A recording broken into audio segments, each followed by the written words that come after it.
табагы бактын эгасындагы ээсиби сүйлөп канча бак кандай эгилген, канча жыл эгилген бир сыйра болбой экен, маалымат берип койсоңуз. Assalomu alaykum tug'anlar.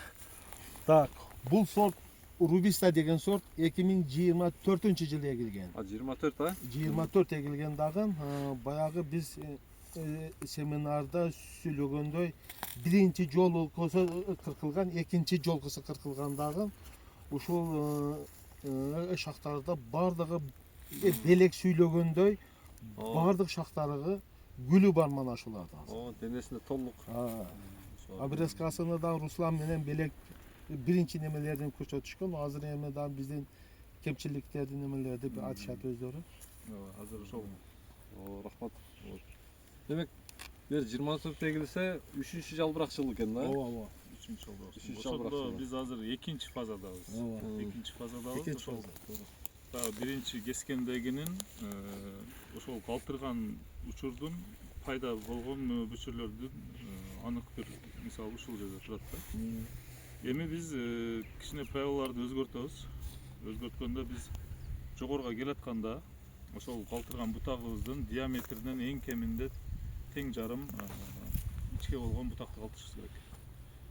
Мунун мааниси кайрада эле биз ошол денеде буга чейин чыгарып алган мөмөлөрдү сапаттуу багыш. Эгерде биз ушул диаметрде калтырып койгон болсок, экинчи этабыбыз, үчүнчү этабыбыз болобу, айырмасы жок. Азыктын жүрүшү өтө интенсивдүү, тездеп кетет бул жерде дагычы. Натыйжада бизде мөмөлөрдүн сапаты жогорулап кетет дагы. Демек ошолорду бардык дене бою бир калыпта таркатуу үчүн биз сөзсүз жогорго келгенде ичке бутакка буруп буушубуз керек, мындайча айткандачы. Азыкты буушубуз керек. Ошону дагы эске алып койсуңар. Азыр эми бул жерде дагы баягы эле жалгыз кетирүү принцибин карманабыз. Жалгыз кетирүү принцибин карманабыз дагы. Кийинки биздин эмебизди орточо бир бийиктикте кармашка аракет кылабыз. Түйүндөгү баягы мен айткандай мындай кайрадан кошулуп чыга турган сандар болбош керек. Достор, өчүртмөм барады. Бизге мөмө бүчүрлөр болсо деле биз бул дарагыбыздын келечегин ойлоп туруп ушул мөмөлөрдү алганыбыз туура болот. Бул жерде көбүнчө өсүм чыгарбайт экен, эми ар бир шактын кийинки өсүш фазасындагы элестетип, канчалык өсөт, өспөйт деген шактарды өзүнүн диаметринен, өңтүсүнөн, мөмөнүнүн ошол жерде жайгашкандыгынан билип туруп, анча-мынча боштук болгон жерлерге дүмүрчөк калтырсак болот. Бул дүмүрчөгүбүз өсүүчү болбойт көбүнчө, бизде мөмө прутиги болуп, мындай болуп өсүүчү болбой тура берет. Бул неден өсүүчү болбойт? Себеби буга чейинки мөмөлөр азыктын бүт бардыгын алган үчүн вегетацияга уже азык калбай калат. Демек кайра жогорго келдик. Азыр эгерде муну койгон болсок, биз өтө ката кылган болобуз, баягы айткан принципти карманбаган болобуз.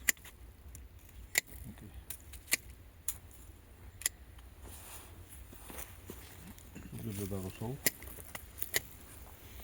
Ушул бутактардан да пайдаланып биз шактарыбыздын аралыгын бири-биринен мишать этпей турган кылып туруп, буруп нары же бери буруп кетсек болот да. Мына бутагыбыз өсүүчү эмес, тик болсо деле коюп коебуз. Демек биз кайсы бутактарыбыз өсүүчү болот, кайсы бутактарыбыз кескенден кийин дагы өспөйт, ошолорду да таанышыбыз өтө маанилүү да. Буларды неге кесип атасың деген суроо болушу мүмкүн. Ушул узундуктагы мөмөнүн баары бизге сапаттуу мөмө болуп бере албайт. Ошон үчүн сөзсүз түрдө азайтканыбыз туура болот. Ал 100 кг майда товардан көрө сапаттуу 50 кг баасы аш керек да. Эми бул жерде азыр шаптын саны көп болуп атат. Буга чейин көчөтүбүздүн мөмөлөгөндүгүн эске алганда, кубаттын көптүгүн эске алганда, быйыл дагы биз көбүрөөк шак калтырып турушка мажбур болобуз. Себеби биз өзүбүздүн эрежебиздеги 6-8 бутакты калтырган болсок, анда балансты бузган болобуз, вегетацияны дагы күчөткөн болобуз. Ошондуктан убактылуу болсо дагы биз эмени башкача бутактарды кармап турушка мажбурбуз да. Бул жерде чоңдорун алабыз. Мына бутагыбыз дагы бизге уже жарабайт. Себеби азыр бизге кичинекей көрүнөт, бирок жылдар өтүшү менен бизге бул кадимкидей эле мындай негизги бутагыбыздан ажырап чыккан, мен өзүмчө башка мамлекет болом дегендей бутагыбыздын бир түрү да бул. Муну уже каяктан таанысак болот? Түбүндө уже жанындагы чоң бутакка окшош денеси бышып калган. Бул эч качан токтобойт бизгечи. Бизге булар токтоп берет. Бул дагы токтобойт. Коюп коебуз. Мына булар өспөйт. Кайра эле ошол негизи өтө жеңил бутакты. Эми бир бутагыбыз болуп калды.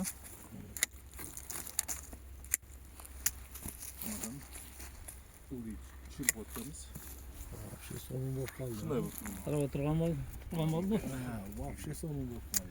мына жердеги баягы аларга эске алып туруп кесип коесуңар. Бул азыр кайчыбыз жакшы эмес болгон үчүн ала албадык. Ана. Бүттү. Ушул боюнча эми биз быйыл бизге дайыма азыр мына жерден кескендей дагы проблема бербей турган бутактар быйыл буюрса чыгат. Алар кандай бутактар? Мындай бутактар мынакей.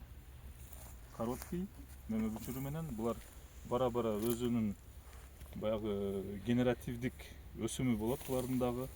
Бирок өтө жай өсөт булар. Бизге 3-4 жыл мөмө бергенден кийин буларды орундар алмашса дагы боло берет. Мисалы, мыналарды биринчи орун алмаштырууну эң жоондорунан баштайбыз. Демек, бизде керек болсо ушунчалык даражада дагы основной скелеттик бутабыздан чыккан шактар болбоштугу шарт. Бизге мындай бутактар керек. Бул эч качан жооноруп дагы кетпейт, өсүп дагы кетпейт, бизге дайыма генеративдик кызматын аткарып бере берет. Эми бул кыскача айтканда именно ушул түпкө болгон биздин анализибиз болду да. Кийинки түпкө өткөндө уже өзгөрүш керек болду. Мисалы, дейли ушул жерде дайыма эле күчтүү өсө бербейт го. Мындай бир начарыраак өскөн түпкө келе турган болсок,